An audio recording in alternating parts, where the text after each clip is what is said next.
मुश्किल सब्जेक्ट को कैसे सीखें। बहुत से स्टूडेंट्स स्ट्रगल करते हैं कुछ ऐसे सब्जेक्ट्स के साथ जिनको वो समझ नहीं पाते और उनका स्ट्रगल कई बार उनको हरा देता है। आपके लिए शायद मैथ टफ़ हो, साइंस टफ़ हो, इंग्लिश टफ़ हो, लेकिन कितना भी टफ़ सब्जेक्ट क्यों ना हो, अगर आपने मन बना लिया है उसको सीखने का तो उस सब्जेक्ट को आप आराम से सीख सकते हो। दोस्तों, आज की इस वीडियो में मैं आपके साथ कुछ टिप्स शेयर करूंगा जो आपकी मदद करेंगे मुश्किल सब्जेक्ट को सीखने में।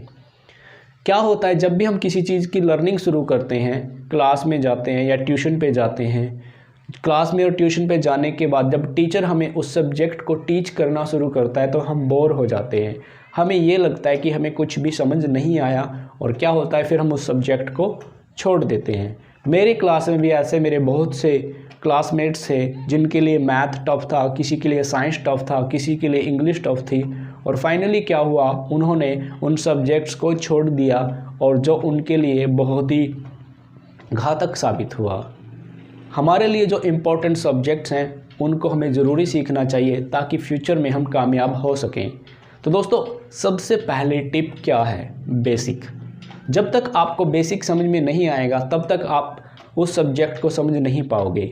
सबसे पहले बेसिक क्लियर कीजिए। मान लीजिए आप मैथ सीखना चाहते हो। मैथ बहुत से लोगों के लिए हवा है, मैथ डरावना है, लेकिन अगर मैथ का बेसिक आप सीखो तो मैथ आपके लिए आसान हो जाएगा। अब बेसिक भी कैसे सीखें? सबसे पहले एक फ़ॉर्मूला पे ध्यान दीजिए। उस फॉर्मूला की कम से कम 10 दिन आप प्रैक्टिस कीजिए। जब वो फार्मूला क्लियर हो जाए तब अगले फार्मूलाज को सीखिए। ऐसे करते करते 40 दिन तक आपको 4 फार्मूलाज सीखने हैं। जब 40 दिन तक आप 4 फार्मूलाज सीख जाओगे तो आपके अंदर सेल्फ कॉन्फिडेंस होगा कि आपको 4 फार्मूलाज आ गए हैं। यहाँ पे गलती क्या होती है कि हम पूरे ही सब्जेक्ट्स को एक साथ सीखने की शुरुआत करते हैं, जिससे हम फंस जाते हैं और बाद में हम निराश हो जाते हैं। निराशा की वजह से हम उस सब्जेक्ट को ही छोड़ देते हैं, जबकि हमें हमारी शुरुआत एक प्लानिंग के साथ होनी चाहिए। सबसे पहले आसान चीज़ों को सीखिए, आसान फार्मूलाज को सीखिए और धीरे धीरे टफ पर जाइए। जब आपके 40 दिन बीत जाए तब आप 2 फार्मूलाज एक वीक में सीखना शुरू कीजिए और उनकी 1 वीक तक प्रैक्टिस कीजिए। ऐसे अगर आप 6 मंथ तक करोगे, उस सब्जेक्ट के साथ आप पूरे तरीके से फेमिलियर हो जाओगे, वो सब्जेक्ट परिचित हो जाएगा और आप उसमें कंफर्टेबल फील करना शुरू कर दोगे।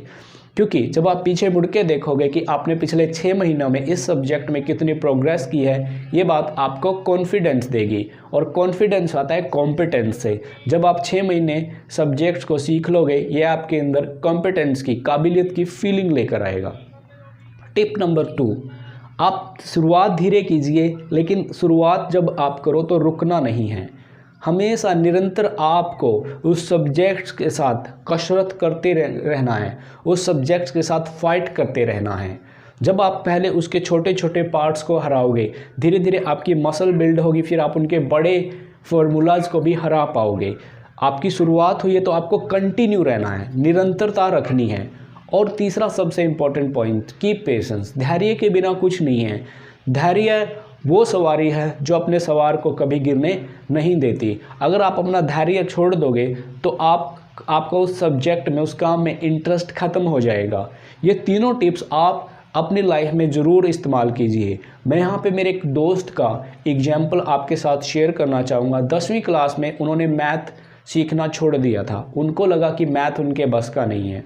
छोड़ने के बाद उन्होंने +2 की, +2 के बाद +2 में तो मैथ छोड़ ही दिया था। फिर उन्होंने मन बनाया कि वो कॉम्पिटिटिव एग्ज़ाम्स की, गवर्नमेंट जॉब की तैयारी करना चाहते हैं। उनका हमेशा से ही सपना रहा था कि वो सरकारी नौकरी करेंगे। तो फिर उन्होंने क्या किया, एक इंस्टीट्यूट में एडमिशन लिया और वहाँ पे जाके कोचिंग लेना शुरू की। लेकिन डर उनके सामने था, मैथ। तो उन्होंने टीचर से बात की कि मैथ उनको बिल्कुल भी नहीं आता, लेकिन सरकारी नौकरी उनका सपना है।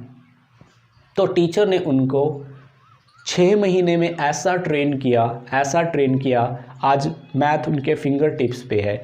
बेसिक से लेके एडवांस तक, और जो कॉम्पिटिटिव मैथ के क्विक फार्मूलाज होते हैं, आज उसकी भी उन्होंने मास्टरी कर ली है और आज वो सरकारी स्कूल में कार्यरत हैं। तो दोस्तों, उन्होंने एक प्लानिंग के साथ सीखना शुरू किया और अपनी मंजिल तक गए। आप भी अपनी उस मंजिल को देखकर अपने उस सब्जेक्ट्स को जो आपके लिए टफ़ है ऐसे सीखना शुरू कीजिए। पूरे सब्जेक्ट्स को ना देखकर उसके छोटे छोटे पार्ट्स को देखिए। अगर आप पूरे सब्जेक्ट्स को देखोगे तो आपको बड़ा मुश्किल लगेगा, बड़ा कॉम्प्लिकेटेड लगेगा, शायद आप डर भी जाओ। ऐसा आपको नहीं करना है। आपको एक फॉर्मूला से शुरू कीजिए। इंग्लिश, मान लो आप इंग्लिश सीखना चाहते हो, इंग्लिश के एक स्ट्रक्चर से शुरुआत कीजिए। साइंस सीखना चाहते हो, साइंस के एक लेसन से शुरुआत कीजिए, और जो साइंस में मैथ यूज होता है उससे शुरुआत कीजिए। जब आप छोटी छोटी शुरुआत करोगे तो आपके अंदर एक कॉन्फिडेंस बिल्ड होगा और अपने आप को कंपटीशन से बचाइए। आपका कंपटीशन इस दुनिया में किसी के साथ नहीं है। आपका कंपटीशन आपके खुद के साथ है। आपको हमेशा बीते हुए कल से बेटर बनना है। जब आप इस मेंटालिटी के साथ सीखना शुरू करोगे तो पक्का आप किसी भी सब्जेक्ट को बड़े आराम से सीख जाओगे। मैं आपको याद दिलाना चाहूँगा बाबा साहेब भीमराव अंबेडकर, जो हम सब के आदर्श हैं। उन्होंने 64 सब्जेक्ट्स पर मास्टरी हासिल की थी। उनको 64 सब्जेक्ट्स आते थे। उन्होंने कैसे किया? स्टडी की, मन लगाकर पढ़े, दिन रात एक किया। आप भी मेहनत कीजिए, मन लगाकर पढ़िए। आप भी 64 से ज़्यादा सब्जेक्ट सीख सकते हो। वो 9 भाषाएं जानते थे, आप भी ऐसा ही कुछ कर सकते हो। तो दोस्तों, ऐसी शुरुआत कीजिए तो पक्का सब्जेक्ट्स आपके लिए आसान भी होंगे, आपको सब कुछ समझ में भी आएगा और आप अपने उद्देश्य में सफल भी हो जाओगे। अगर पेरेंट्स ये वीडियोस देख रहे हो तो अपने बच्चों को इस तरीके से समझाइए कि वो छोटी छोटी चीज़ों से शुरुआत करें। अगर टीचर्स इस वीडियो को देख रहे हो, मैं टीचर से रिक्वेस्ट करूँगा कि उन स्टूडेंट्स को आप आइडेंटिफाई कीजिए, पहचान कीजिए जो किसी सब्जेक्ट्स के डर से उस सब्जेक्ट्स को छोड़ना चाहते हैं। आप उनकी मदद कीजिए उन सब्जेक्ट को इस तरीके से सीखने में, ताकि आप किसी की ज़िंदगी बदल पाओ।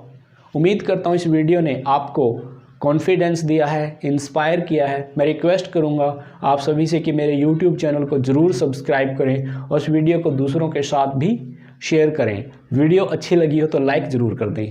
Thank you so much for watching this video. See you again.